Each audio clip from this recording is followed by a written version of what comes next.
morning. This is the closing symposium. Like I said this morning, our motto is to listen, to learn, and to speak. Hopefully you got a chance to do a little bit of all three today. And I do hope for this session to involve all three things as well. With that, we will let the far more qualified than I, Sarah Hillware, take over moderation of the symposium. Thanks. Sarah? Thanks, Dave. And thank you for organizing Unfunded University. It's been a great day of really substantive learning. So I'm honored to moderate the final session. And just to introduce myself, I am actually the founder of a nonprofit. It's called Girls Health Ed, and we provide health education to low-income girls and young women in 4 countries and 9 cities across the globe. I have been a founder now for 7 years. So it's great to be here. Oh, thanks. And fun fact, Girls Health Ed was actually on the first Unfunded List. So, and I'm Dave's founding board member. So enough about me. I'm really excited to get into today's panel. We have some great folks with us here today, and I'll let them introduce themselves, starting with Chris. Hi, my name is Chris Trull. I'm the founder of Trull Fundraising. I'm a small boutique development firm here in DC. I work with nonprofits and political candidates, progressive political candidates, traditionally Democrats. So. I'm Peter Williamson. I am a professional golfer turned social entrepreneur. New to the DC area, just started a business around using non-digital gamification to create empathy in communities. I'm Mally Locke. I'm a philanthropy advisor, and I've had the privilege of working in multiple under multiple governance structures, from private foundations to family foundations to nonprofits to now doing philanthropy advising for ultra high net worth individuals and families. Wonderful. Thank you all so much. Honored to have you here. So how this is going to go, I'm going to ask each of the panelists a couple questions, and then we will open it up to the audience, to the class, to then continue the conversation. And the idea here today is that this is much more of a conversation, so that they can learn, from you, and you can learn from them, and we can all learn from each other. So I'm going to start with you, Chris. Okay. Okay. So what are some of the lessons that you have learned raising money for political causes and candidates, and how do you think those lessons sort of carry over into the nonprofit world and vice versa? I think most recently the biggest thing is around this idea around corporate PAC money. Mm-hmm. And I think what's fascinating about it is that corporate PAC money isn't necessarily corporate PAC money in the sense that PAC. Corporate PAC money isn't necessarily corporate. PAC, this is DC. Oh, sorry, Political Action Committee. And Political Action Committee is a entity that was created after the 70s, after Watergate. Political action committees were created to kind of limit a entity's influence on an election. And the most an entity can give from a PAC to a campaign is $5,000 per election. So $5,000 primary, $5,000 general. But the way the Federal Election Commission qualifies the PAC is that there's 3 areas. There's ideological, corporate, and labor. So literally anything that's not ideological and labor falls into this corporate umbrella. But I say all that to say that in the last year and a half, 2 years, it kind of has developed this awful bad idea. It's kind of like if you're running for office, we're not taking corporate PAC money, and or whatever kind of road that they go down. And what's fascinating about that is that you're not taking funds from an entity. You're not taking corporate profits. You're taking the $5 check off from Sally that works as an employee of that PAC. And it's one of those things where the narrative around it has gotten so convoluted that you have people that are now making decisions based on budgets over misinformation. And I think from the political side, it's fascinating because you had a wave of freshmen come in last year on this anti-corporate PAC money pledge.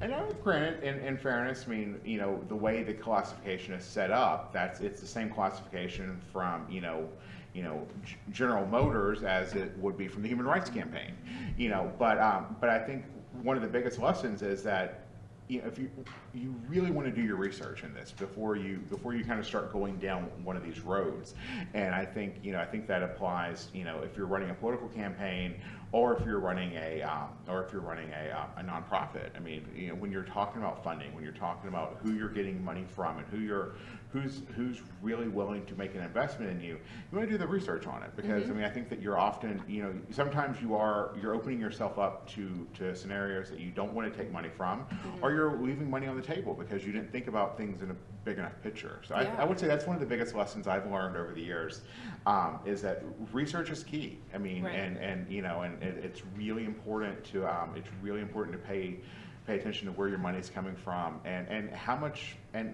influence that that particular check goes into your big picture decision making. Yeah, So. absolutely. And I think that's a great lesson. I think that is, as a founder, oftentimes we think of research and we think of programs, right? And I think it's definitely important to remember that we also need to apply the same amount of rigor when it comes to fundraising. So. All right, so thank you very much. I'm going to move on to you now, Peter. So from your perspective, having reviewed proposals for your family foundation, what would you say is the biggest mistake that nonprofits make when seeking grant funding? Oh, man. It's a really interesting question because the family right now, so I'm a Generation 5 of the family foundation. It's based out of Ohio. And we've got sort of an inflection point with some of the new generation members coming in, and I think we're still trying to answer that question ourselves. And so organizations that come in disorganized into a disorganized system Right. they're not gonna be viewed properly or well, and they're not gonna be seen well by the family just because of our own disorganization. So I think just being able to explain themselves concisely, why it matters in a geographic area that might not be relevant to where we live as a group. Right. Those kinds of things are really simple. It's I mean, if you knock out the simple things, it's amazing how far that takes you. Right. Yeah. Thank you. All right. So, Mally, now I'm going to move to you. And I'd love to ask you a little bit about your experience advising philanthropists. So, given that you've advised donor-advised funds, what would you say are probably the biggest interest areas that you've seen for funders as of late? What are some of the trends? What are some of the pain points? Well, I'll just clarify. I've advised philanthropists of all kinds. It doesn't matter if they have a foundation or a donor-advised fund Okay. or anything. But that is an important point, is that many of them are using different giving vehicles than they were historically. So a lot of people have moved away from saying that they want to have their own family foundation or a specific pool of money that they're drawing from. Rather, they're drawing from multiple pools of money in multiple structures, and then they're also using them in deploying that capital in different ways. For example, really, I mean, everyone talks about impact investing, but it really is growing in momentum, and I think that is actually a very positive thing because it gets people to use their funding in different ways, such as I've been really encouraging some of the people that I work with to think about either taking equity stakes in certain organizations or just providing low interest or zero interest loans for business development, growth, research, operations, anything like that, because that's necessary for organizations to run, and that's usually the area that no one wants to give to. Right. Another thing is in capacity building in general. I feel like that's also a very positive trend that I've been seeing, is that people are realizing that this development or the overhead myth that I think, I wish I remembered the guy's name. Anyway, there was a TED Talk on the overhead myth a few years ago. I can't remember what the guy's name is, but I think that's taking off, that people realize that this idea that you're only supposed to spend X% on program and then X% on admin and X% on development is kind of arbitrary, and depending on what the issue area that that the organization is working in, those numbers may not make sense. So just giving more to the organization in terms of unrestricted dollars or specifically in capacity building. Those Yeah. are trends that I've been seeing. Yeah, that's great. And it's actually, I'm sure, encouraging to hear I know it is for me as a founder, and maybe for some of you who are founders or prospective founders out there that, funders are wanting to move towards funding operational expenses, because that is extremely important. So that's, Can I ask, just to clarify, so you have, like, the clients that milk them are saying we want to get more unrestricted grants? Yeah. Awesome. We always, Excellent. all of our folks, we encourage 100% to only give unrestricted dollars. Wow. As part of our advisory, our ethos as a group, we always say give unrestricted. There are certain cases, of course, when you can't, if you're giving a research grant, right. or even if you're giving a research grant, we say they can use the research dollars for equipment, they can use it for lab hours, they can use it however they want, because part of our service is to educate them on the realities of what all of that looks like. Right. You give them X% to run a program, you don't give them any room to innovate or to actually use those dollars in the most effective ways possible. So Yeah. part of my job is to illuminate those challenges for philanthropists as well. Absolutely. Did I hear you say that you give loans versus grants? You said 0% loans, or do they also provide grant money? I was saying that I recommend that they use their capital in all kinds of ways. So grants is definitely one of them, but I'm also encouraging them to do loans. Again, it could be 10-year 0% interest loans, Right. or actually loans that eventually just wipe themselves out. But it's a different way of using the same type of money. Right. Yeah. Thank you.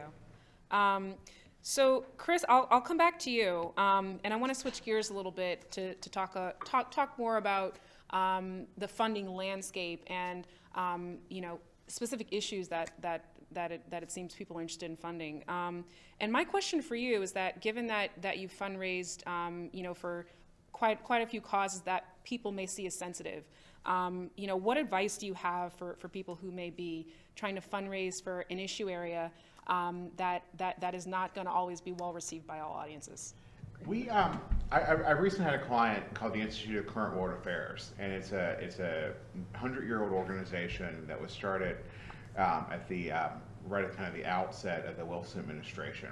And their goal, originally 100 years ago, was to send people overseas to study abroad, basically, to learn about, Americans outside of going to war, Americans hadn't really spent a lot of time overseas and learning about different cultures.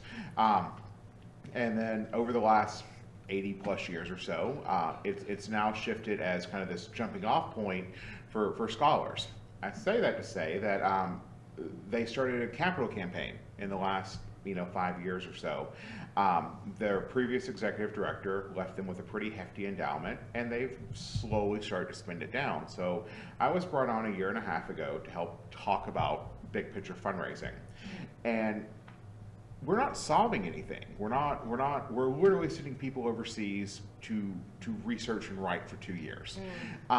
It's been a task in getting funders to pay attention, and I think it goes back to I think it goes back to my original point, which is research, but it also goes back to big picture deliverables. Like, what are you investing in? And the argument we've made to funders is that you're investing in the future. You're investing in that next generation of leaders and that next generation of writers and researchers. And what's great about ICWA's history is that you had individuals that went to work for various administrations over the years that helped open, that based on their experience as an ICWA fellow, they took that later on in life.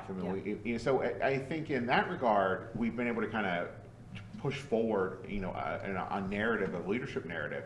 But I think that is, I think the biggest piece is what's in the deliverable. What is it, and I think if you can't really succinctly talk about what that deliverable is, it's really hard to think about funding. And I've seen that on on the much lower level with a candidate, with a campaign. I mean, like, what are you trying to accomplish? You can't just choose to run for office because you're bored. Right. You know, what is it you want to accomplish? What is it you want to do?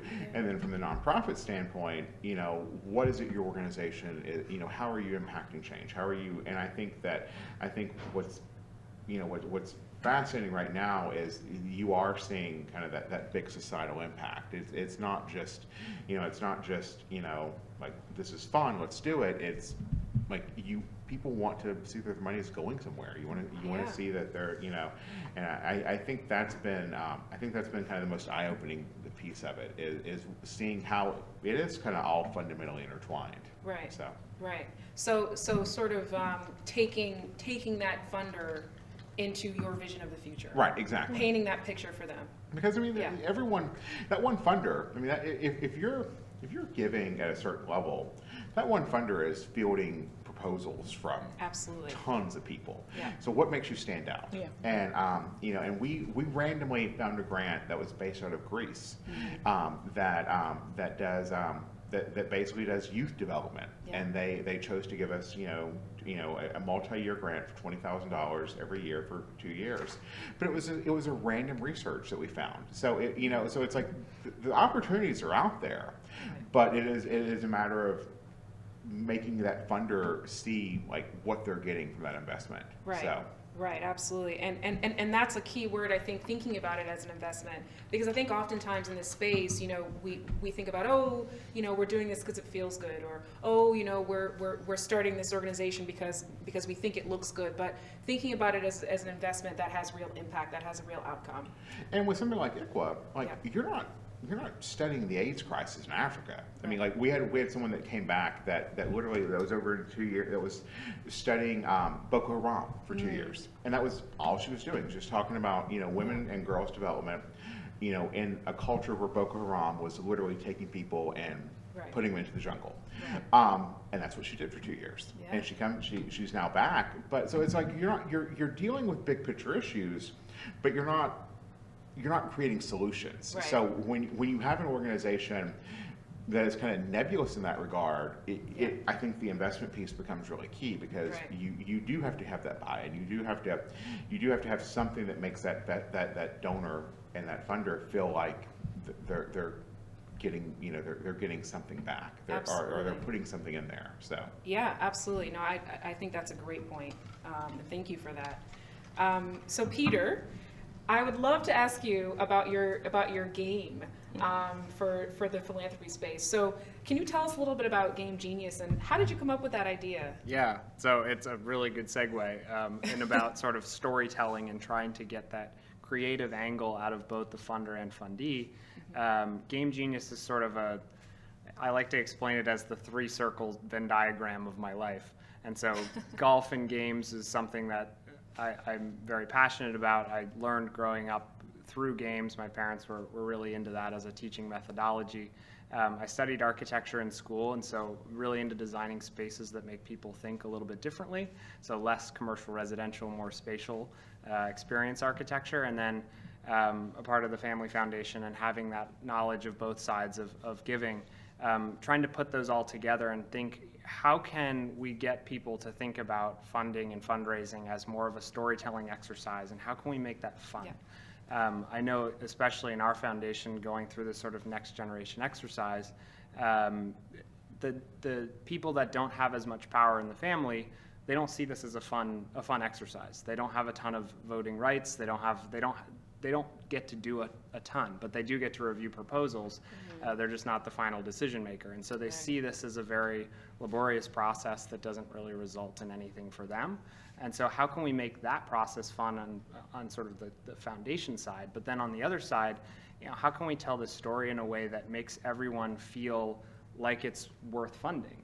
Like it's, they can get into that process, feel empowered by supporting this group, feel educated by learning about what this group does, and then applying it to their own life in some way. So Game Genius is all about trying to leverage people's creativities and the skills that they have to be able to tell that story, whether it is themselves as the nonprofit director trying to leverage their own resources and products, or it's someone in the community that might not feel like they can be a philanthropist to say, yes, you can be. Create this game that creates awareness or creates empathy in the community that helps generate funding. Yeah, wonderful. And just a quick follow-up question. So is this game geared towards users who are founders, or geared towards funders, or both? So it's not particularly one game. Okay. It's basically the ideology that games and non-digital gamification can get people around a table and communicating again. And that's sort of the piece that we're really trying to pull out, is this idea that instead of being on Twitter or any of your social media platforms, which have great reach, really getting people face to face to sort of build that personal empathy around, oh, you've gone through this story, that's amazing, okay, I want to learn more about that. And if you do that in a fun environment like a game, people are a little bit more receptive. Right. And so you can talk about some more difficult issues. You have to be respectful, but you can talk about more difficult issues in a little bit of a different angle that lowers some barriers. Right. It's interesting because I just spoke to someone last week who does fundraising in the criminal justice space, and they have, actually we're trying to bring it here, a parolee experience game. It's exactly, my reaction was kind of like, how does that work?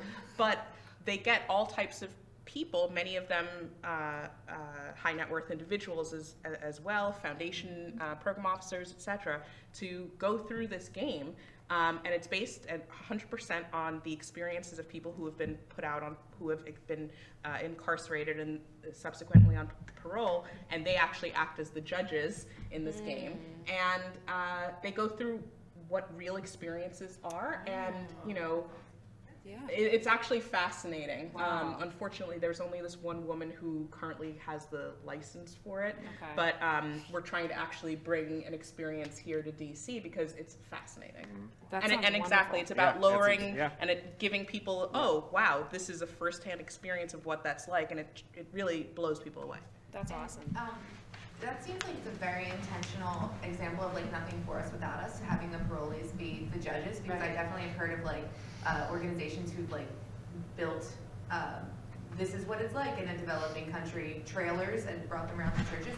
So what was the process like, making sure that like the game, to gamify something, also was representative and wasn't just making light of a situation, and that the parolees were actually having a deep I didn't develop it, so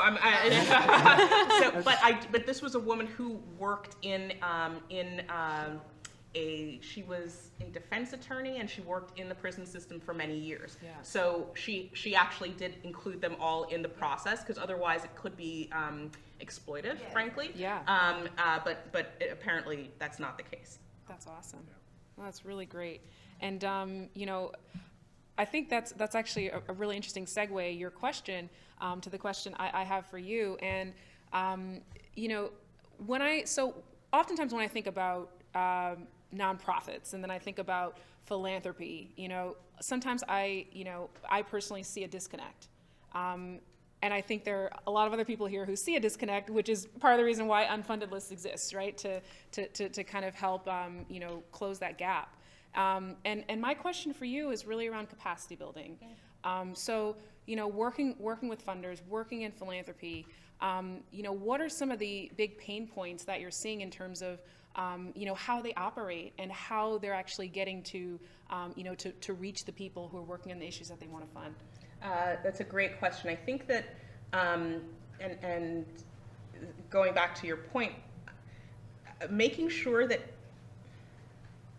everyone treats social issues with sensitivity is really important, and also making sure that the people that I work with, over the period of time that I work with them, I feel like it's my responsibility to bring them closer to people and to issues, as opposed to seeing them from afar. Yeah. Because unfortunately that has been the history of philanthropy, to sort of say, you over there, I'm going to throw this money at you and tell you what to do with it, as opposed to seeing you as really the architect of your own future, and being able to actually say, this is how I think our community or our issue needs to use these dollars. Yeah. And so really trying to make sure that that power imbalance, which is naturally there, trying to level that out and really trying to spend a lot of time educating the people that I work with, on both sides actually, and trying to be that bridge builder between those two universes. I think it's a privilege to have this role. It's also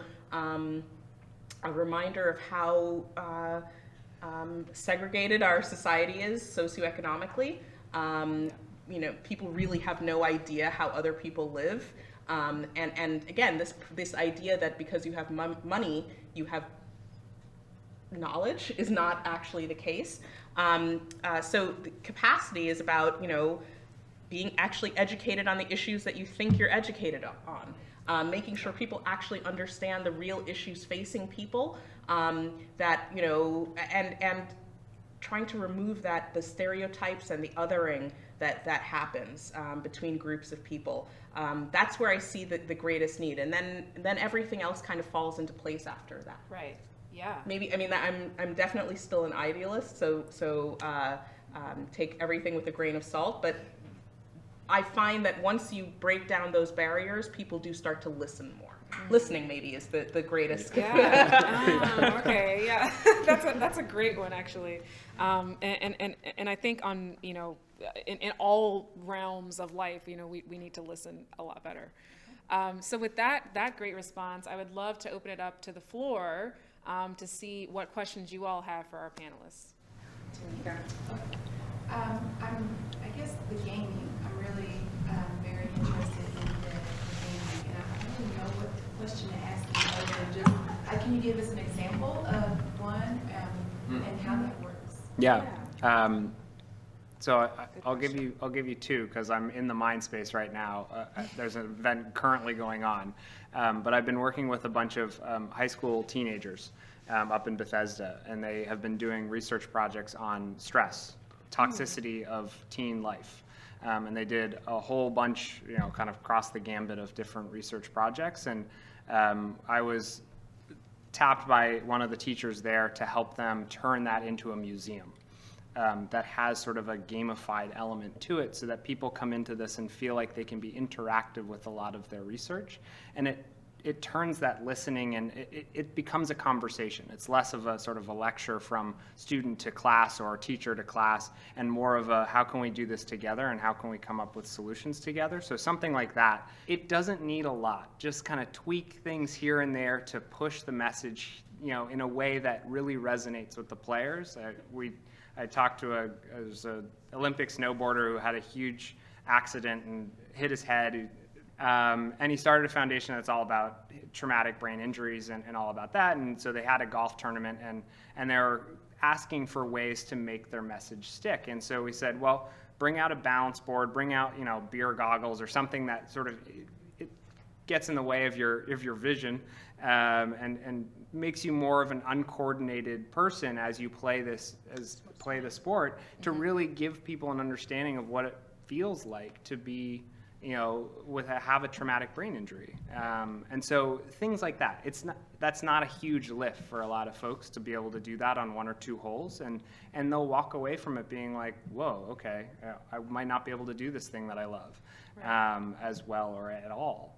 And so those kinds of things, I think, I would love to be able to influence, you know, a golf fundraiser, which is traditionally that they don't put a ton of thought into it, because it's such a template. It's such an easy thing for a golf course to do and make a little bit of money on the side.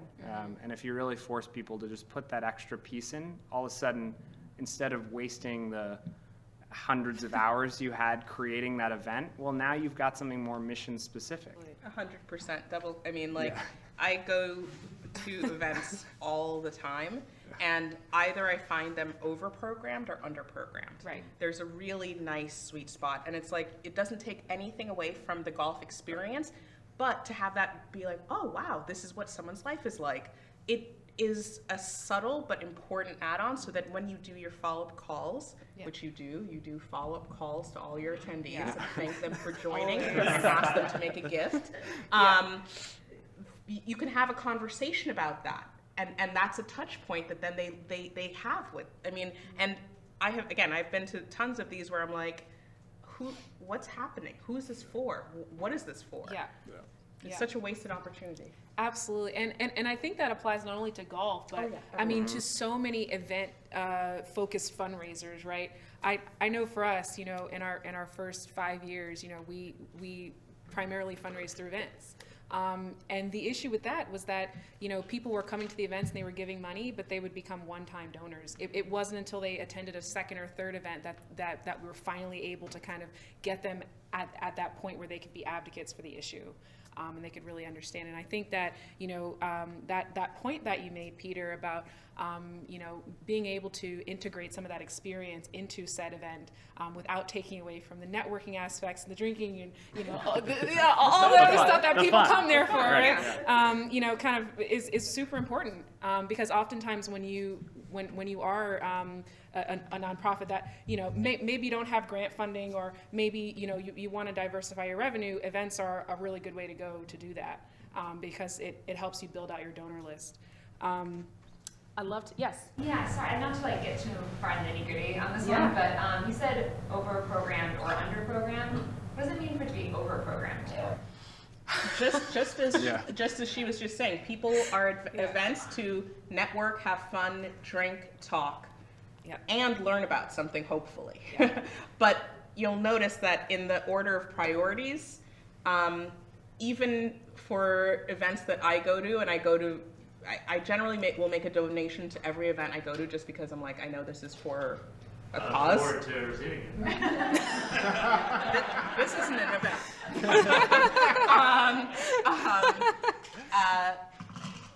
But I want space to be able, because I usually will go with a friend or I'm going to meet a friend or whatever, and I want to have an opportunity to chat and talk with people and meet people. And sometimes there's speech after speech after speech after talk after talk after We've speech. made that mistake. And people are just like, it's also 7 o'clock at night, they've had a long day, it's over-programmed. If I'm doing a 2-hour event, like I'm doing a 2-hour event in a couple of nights, I am doing 20 minutes of programming. That is it. And I time it, and I have a run of show. Nothing is done accidentally in events either. Everything is programmed exactly, timed, when your courses come out, when your appetizers, when your drinks are done. I've spent a lot of time doing fundraising and events, so I'm very particular about that, and I know that not everyone has that capacity, but it should be very thoughtfully done.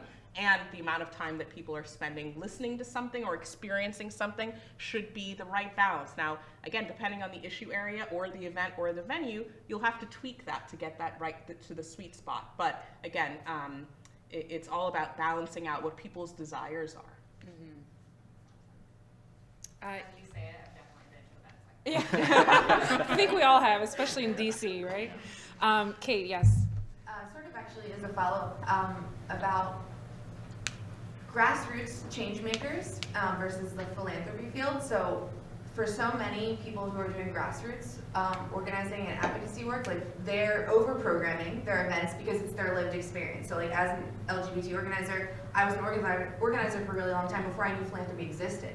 And so by the time I finally figured out that there were rooms with people with money in them somewhere, and that I was doing the work of living my life and doing the organizing, I didn't particularly know what to say to be taken seriously by people who are able to go to these kind of events, learn about an advocacy issue, and then move on with their day, because it's so deeply meaningful to the people doing the work. So what is the best way for people who are unfunded change makers to be taken seriously by funders in those spaces and not seem, you know, like over-programming, boring people to the point where they can't get their point across and people just see it as a very complicated issue that somebody else should probably solve?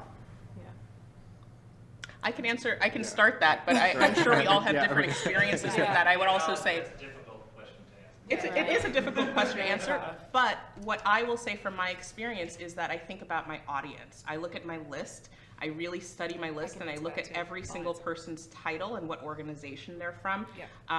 So again, for this event, I looked at the list and I was like, well, I can't get too deep into program because this is too general of an audience with very different interests. And again, I do research on again, it depends on the event, but I do research on every single one of the people. Just, most people have something out them on LinkedIn or something on the internet. Yep. You just want to know who your audience is. So if it's an audience of your peers, you can get into the weeds and get into that sort of deeper discussion on advocacy issues, and I encourage you to, because that's you're speaking to your peers, you're speaking to your people, and you can have an actual conversation discussion there. When I'm looking at a list and it's a broader list of people that I'm trying to pull into my world, I change the program, I change the pitch, I change how I'm talking about it. Again, that's just how I think about it. I think about the size of the audience. If it's 10 people, you can also do something very different than you're doing with 40 people. So it's all about thinking about what your audience looks like and what their backgrounds are, and therefore changing how you're speaking. Yeah, exactly. Code switching is the name of the game. Yeah. Yeah, I mean, ditto. I mean, it's one of those things where if you were to, I'll use a story, I suppose. If you were playing a game against people and you wanted to know how to beat them in a game, you study them, right? You study what their characteristics are. And so understanding who's in the room is really important to kind of figure out your next move. And I think if you can somehow pass that ideology along to other people, you get a really interesting conversation going, because they're all sort of reading each other in the room and trying to figure out how you can work together. Yeah. I try to foster interaction as well. Like, I mean, I think a lot of events you spend the whole time feel like you're being talked at. I had a client a couple years ago. We would organize a breakfast fundraiser. He was a member of Congress, and he would spend 45 minutes of the hour breakfast fundraiser talking at people, and then with a mouthful, got any questions? And then it's like, oh, it's 9:30, it's time to go. But one of the people I work with now, it was like, speak for 2 minutes and then open it up for conversation. So I try to encourage complete interaction. I think sometimes that throws the programming piece a little bit, into whack, but I think it fosters a different style. I think it fosters just a healthier environment. Yeah. So there's a level of trust, right? Yeah, exactly. Yeah, because it's like you walk in knowing that that you can talk, you can say something. It's not it doesn't work in every environment, but I think if you in most situations, I think it's fine. So yeah. I actually have an answer to that too. So a few years ago, I wrote an article in HuffPost about authentic networking, and one of the key pieces that I wrote about was just as you said, building trust and finding a connection. So instead of thinking of the people in the room as funders, right? Like as this robotic entity, think of them as people just like you. Find a connection, find something in common. Talk about where they grew up. Talk about where you went to school. Talk about what you studied. I mean, talk about things that is that where you can find common ground, right? And then maybe get their card and follow up later to talk about the nitty gritty. That's always been my strategy, right? Is trying to have real, authentic connections with people so that they remember me as a person, instead of just what I do. Because 9 times out of 10, they're not going to remember the name of my organization. They may not even remember my name, but they're going to remember how I made them feel, right? And I think that's key. I learned that in sales. I learned that in fundraising, and I think it's carried throughout my life that it's something you need to do all the time. Well, and you mentioned that because I think what's fascinating, as fundraisers, you're kind of drilled into never miss the opportunity for the ask, and it's sometimes it's just not appropriate to make the ask. Absolutely. Sometimes it's just you're sitting there and you're having a beer and you're talking about your kids, and that's it. And then because that ask is going to come down the road, or you're going to have the opportunity. It's kind of reading that window. And I think that's really important. I think that a lot of people, it's like you're just drilled, it's a myopic approach of how you have to do it. It's not always the way. I mean, it's there's and sometimes it's not the person that is best suited to make the ask isn't the principal in the room. It's someone else. So it's I think in that case it's really, I think knowing that is really important as well. Right. And, because this symposium, we're talking about innovative and creative fundraising, I really kind of want to ask a question for all three of you in that, throughout your careers, what are some of the ways in which you've seen people get creative when it comes to fundraising and, kind of be able to go off the beaten path in terms of how they're, not only how they're raising money, but how they're structuring their organizations, to bring in revenue? I can take it. Sure, I can start. And I think this is also a growing trend, which is a good thing. Is I've seen a lot of founders build in sustainable revenue sources from the beginning. So when I was talking about equity or loans, the clients that I'm working with are really looking at a lot of apps, and so these apps are commercially licensed but wholly owned by the nonprofit, and so the revenue from the apps goes to the nonprofit, to the point that they are projecting, fingers crossed, that they will actually no longer need philanthropic support in 3 years, which is phenomenal. And again, not everyone is going to have that level of luck. They just happened to do something that worked really well, and the timing is really good.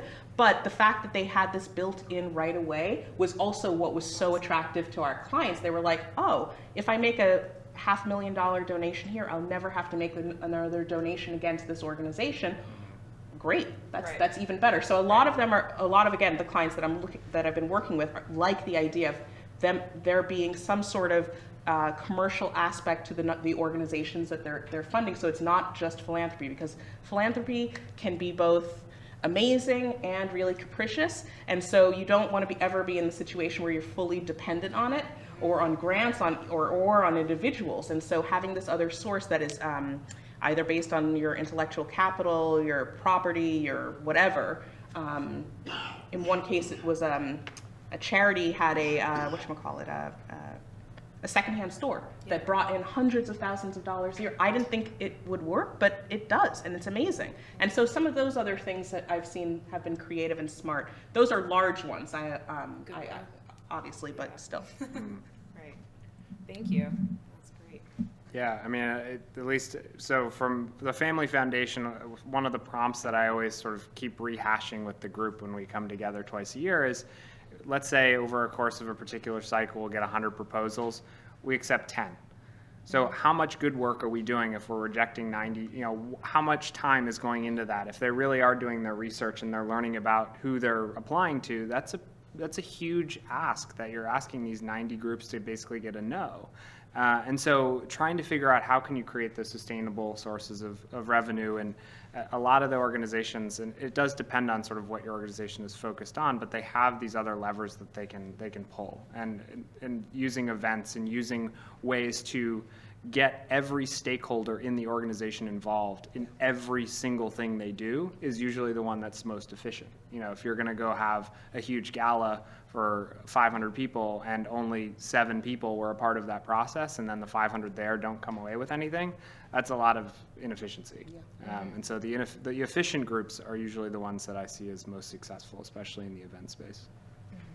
I would say being adept to what's current. I was, I'm going to kind of use the political standpoint. I was working with a candidate 2 years ago that was running against Steve King in Iowa, and Steve King is this awful racist, and he decided he went on Twitter and was talking about that we can't build America back with other people's babies. Well, this candidate who was running against him literally raised $100,000 off Twitter in the course of a month. Off of that, spent 3 weekends just banging it out, and I'd never seen that platform perform that way. So we tested out something the next month. At the end of March, we took all this data and we resolicited these people via email, and then 3 weeks later we resolicited them via mail, and the response was astoundingly low. These people really performed on Twitter, and that was it. So I think that's my point is that watching being able to kind of anticipate what models are out there, what's working well. You saw it, I would say 10, 12 years ago with email. And when Dave and I worked together, in 2005, we didn't drop that many email solicitations. I mean, a lot of our email was just kind of big picture I stuff. a lot of envelopes. Exactly. Yeah. We made a lot of phone calls. So watching kind of the shifts and models and what's working and what's not working, it has been really fascinating. And it's like, and now you're now seeing it with Instagram, you're now seeing it with Snapchat. What's kind of that next piece that's going to drive donor engagement? Because I think that's been the most fascinating piece, watching the arc of where people get engaged. And and I think the national party structures have destroyed email for a lot of people. So When you get 20 a day. I mean, yeah, exactly. And when you're even Literally. Over-programming. Exactly.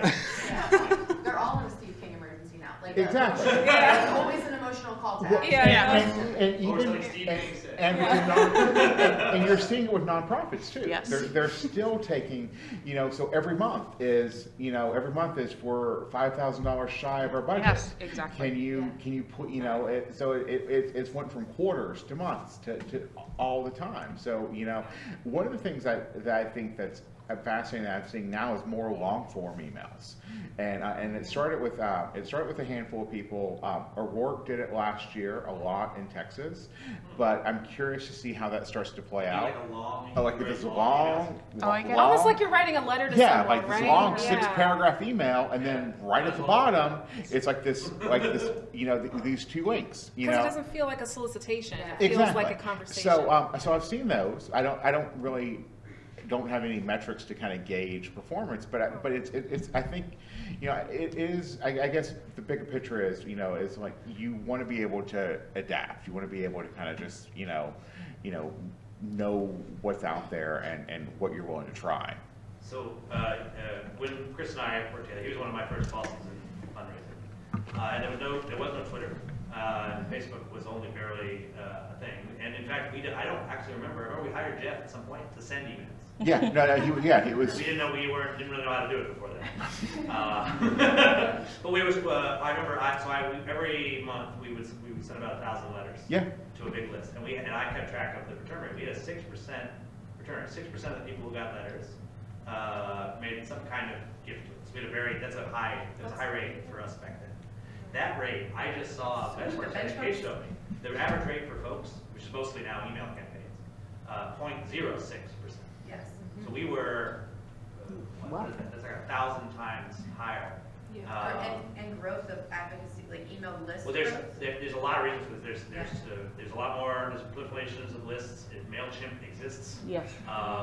There's a lot more people that have access to things. It's a lot easier to set up a website. Back in 2005, setting up a website was a process. Right. We wanted to look good and professional, so we had to hire Jeff.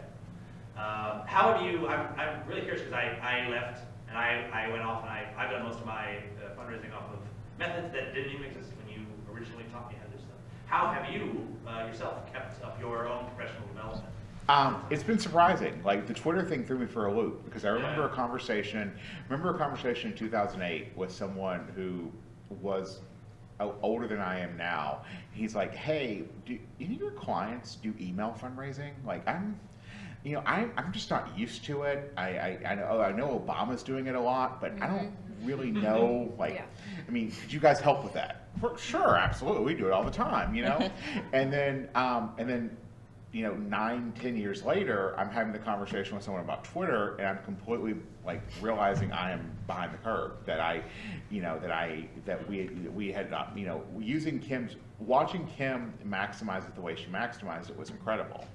But what was so surprising is that when you took the traditional models and you applied to that same data, it completely fell apart.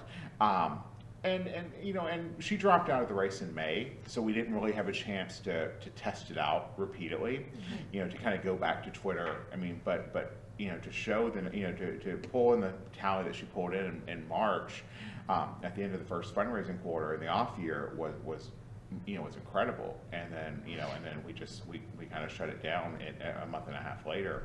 But it's been I've also realized that, there's no shame in hiring someone that if you don't know what you're doing. And for a handful of my clients, I'll try to recommend. Like, I don't have the experience doing X, but I know good people who do. Yep. And I think that sometimes people, people don't want to spend money. I think one of the biggest challenges I've seen with some of my nonprofit work is that, I hired you to do this. Well, why are you telling me I need to now hire somebody else? And it's like, well, I'm helping you build your program, and if you're really talking about a comprehensive program, let's talk about digital strategy. Let's talk about what a Facebook campaign would look like, or Google ads would look like. I can't create those for you, but there are good people out there that can. So I think for me personally, that's been the key, is just acknowledging what I know and don't know, but also not being so like caught up in my own systems that I'm not willing to try. I mean, because like I said, the Twitter thing just blew me away. Like that was insane that happened. And it was $25 contributions. I mean, this was People get angry on Twitter. Exactly. So Yeah. and unfortunately, there's not been another client that I've kind of really had the opportunity to test that with, but it's definitely out there for sure. Yeah. So. What would you say is your? I always thought you were best on the phone. Let somebody else ask a question. Yeah, I think we have another question. Are you still on the phone mostly, like when you actually do the fundraising? Yes and no. I mean, it's now. I think email, like one-on-one email, has gotten so much easier. But it's still a decent amount of phone calls for sure. Yeah. Yes. Sorry, what was your question? What are some of the hotter issues that are being funded these days? Trending issues or issues that either weren't being funded or are getting some funding now? Good time. I mean, I can speak from just the Family Foundation side. Post 2016, human services, our proposals spiked 500%. Human services. It's sort of a catch-all, but Right, but more specifically, like what sectors within? so it was a lot of immigration themed, a lot of homeless shelters. Yeah. Okay. It was a lot of sort of human. I mean, it is the kind of what you would expect. It was like anti-platform 2016. So Right. it was really interesting. And our committee, we have committees on different topics, and they were like, this is impossible. There's no way we can do justice to this many proposals, and so we had to sort of restructure our whole look. And the last 2 years has been trying to figure out how do we put more people on this committee, because we know we're going to get more. Right. They called it the Trump jump in the nonprofit fundraising benchmarks. Right. So, like there was a Trump jump in getting money, and now it's a Trump dump. Like your waitlist email, waitlist, everything in the message. Nonprofits saw an increase in this. They saw a huge increase in 2017 and a huge decrease last year. Yeah. But I've seen just a greater, similarly after 2016 in civic education and constitutional education, legal services, citizenry, sort of similarly, sort of adjacent issues, because people realizing that they didn't understand our that most people don't understand how our election process works, and therefore need to be a more educated populace. So, and the other thing was around, I mean, most people come to us for health and mental health, but mental health has definitely gone up. Yeah, interesting. Good question, thank you. Yeah. Any other questions? I have a question. So sort of along those lines, I know you and I just briefly talked about it, but statistically, when you talk about the broader landscape of philanthropy, you see a much smaller percentage going towards things like, for example, reproductive health versus higher education, the arts, things like that. So are you guys seeing sort of a shift in the other direction at this point? I personally know of a couple groups. So larger nonprofits like Population Services International, for example, they've got a collective of next-gen philanthropists, and they're trying to teach them about certain key issue areas. So I'm sort of wondering if you guys are seeing you know, sort of that next generation of philanthropists moving towards other things that they want to fund. The environment's big. Yes. Yeah. I mean, that's the committee I sit on, is the Environment Human Services post 2016, but the environment has always been the thing that I've really focused on, and it's amazing how little attention it gets in our own family, but also in the society at large, and Yeah. I think the Next Gen group is really pushing for it, whether you see Greta, the 14-year-old person, she's incredible, right? She's Yeah, oh pushing my all of God. these social media She's campaigns, amazing. and right? And I'm so like you're crying. starting to see, you know, whether it's the Parkland kids that are Yeah. working on gun violence, and there's just a lot of responses. People are starting to listen to that younger perspective, and I think it's because it has more of a story lens. Yeah, interesting. I think that the 2016 election woke up a lot of people too. I think the question is, you know, do we get comfortable? I mean, the horrifying aspect is that it's really hard to beat an incumbent president, and he may win next year. And you know, and what does the next 4 years look like? Yeah. I mean, I think it's safe to assume that if he does win next year, like 2024, there will be a shift back. Yeah. But still, I mean, like, how do you keep up the same level of, push and fight, and just not wear yourself down in the process? Yeah. I mean, how do the next 5 years play out? You know. Right, absolutely. Resilience and sustainability for individuals is also really important, and being able to, as many founders and activists, you do get burned out. It's hard to sustain the same level of action and anger, frankly, that can sometimes be that motivator. Yes, that's a very... It's like the societal norms were, like, we were just, it's like, it's kind of like, what they talked about with the Titanic, it's like, everything leading up to the Titanic, we knew what life was like. And then the Titanic sank and everything kind of fell apart. And, it's kind of like Trump, like everything leading up to 2016, we had accepted normalities. And, Yes. and now we don't. And now, And that's we're going on a little bit of a tangent, but I actually have found that to be a really positive change in my life as well. Absolutely. It was an absolute nightmare, and I cried for a month straight, no joke, Yep. especially as a person of color. And I literally was like, I had gone from crying of tears of happiness because the first Black president was elected, which I literally never thought and ever would happen in my lifetime, and I had accepted that, and it wasn't like something that made me sad. But to go from that, and then, the assumptions that I had about where the world was, and to sort of have that shift. Anyway, it really propelled my own desire to educate others on issues that don't face them personally, because none of the people I work with have any idea what most people's lives are like. Yeah. And so I am fortunate that I get to have that role to like sort of be like, well, have you looked at it from this perspective, perhaps, and try to bring them along with those different social issues. And that's, I think, the benefit of that next generation. Yes, is that exactly. They're coming of age, seeing, seeing the ugliness. Exactly. And that's, they're going to vote that They're way. propelled. When it comes time to vote, they're going to, if they go to the voting booth, they're going to vote the right way. And I think that's the benefit of it. But I mean, it's also the, getting them to the voting booth.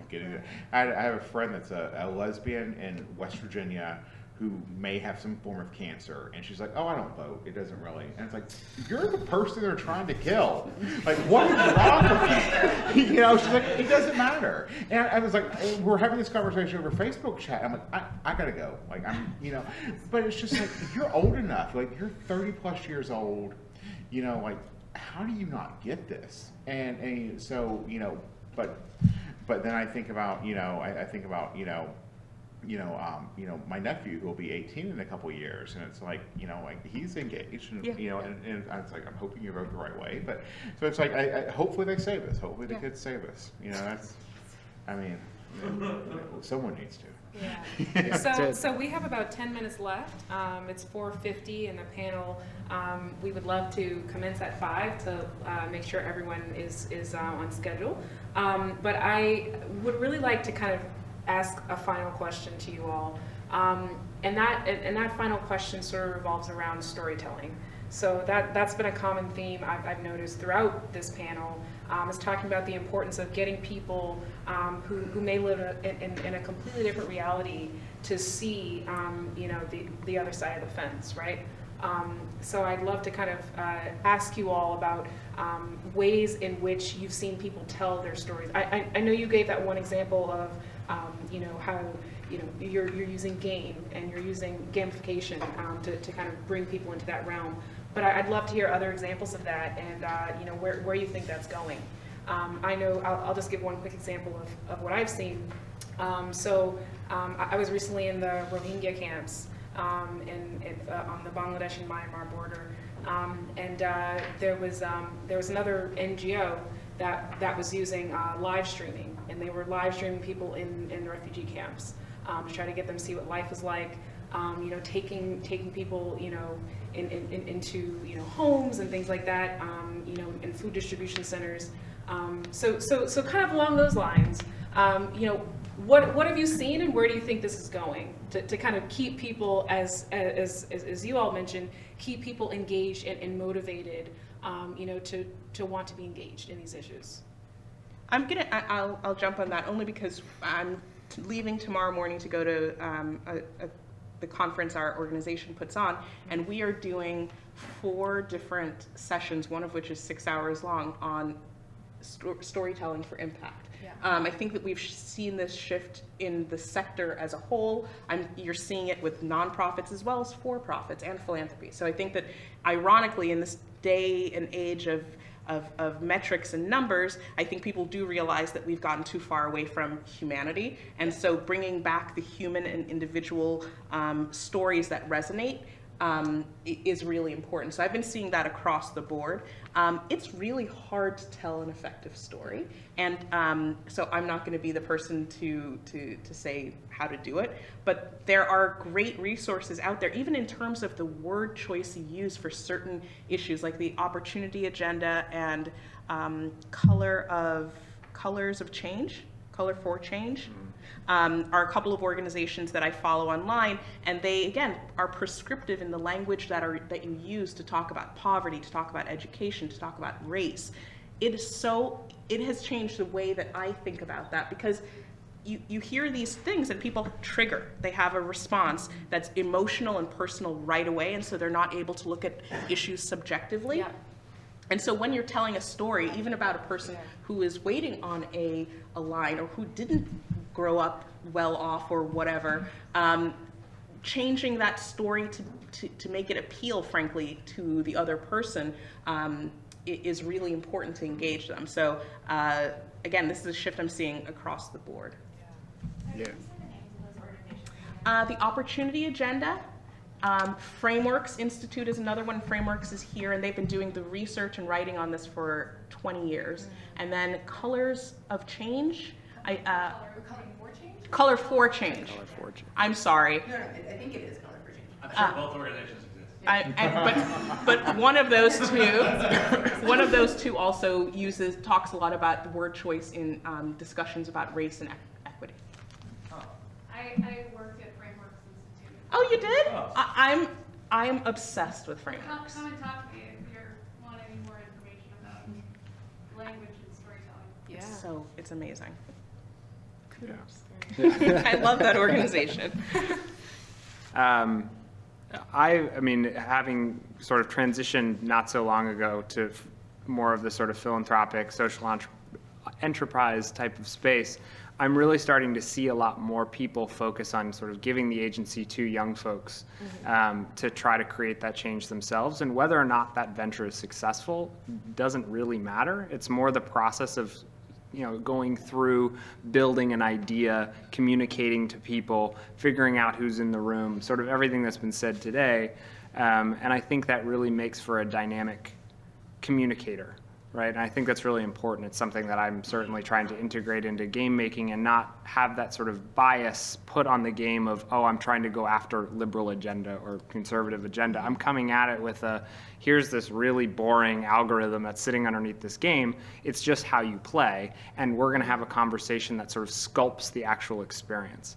And so organizations that are focused on social enterprise and really going to the student level, I think is sort of the thing that I've been most excited to follow. Yeah. I don't know if I have a really good example, but I mean, I think I have, you know, I think there has to be an authentic piece to it when you're trying to, you know, tell that story, and we try to weave it into, you know, grant proposals as well as email solicitations. That you know, because if you, I mean, the whole cookie cutter approach that's happened with emails has I think kind of, you know, made email solicitation awful. But if you can somehow weave in something that feels, you know, something that feels real, that's not, you know, the lights are being turned off tomorrow, you know, that I think that's a really interesting approach to it. And you know, also I think with the grant piece, I don't really know if I have much to add on that, but I think one of the things we've always tried to do is just be really authentic with the narrative, and just, you know, like what it is we're trying to accomplish and what it is we've done, you know. Yeah. So One of my board members recently told me that, you know, something she thought we were doing wrong is that we were talking about girls as a demographic, and we weren't talking about, you know, the specific issues that girls faced in a way that made them, that sort of degrouped them, I guess you could say, out from being this nebulous group, right? Mm-hmm. To, you know, sort of painting a picture of, you know, the barriers that they face. So I think if, you know,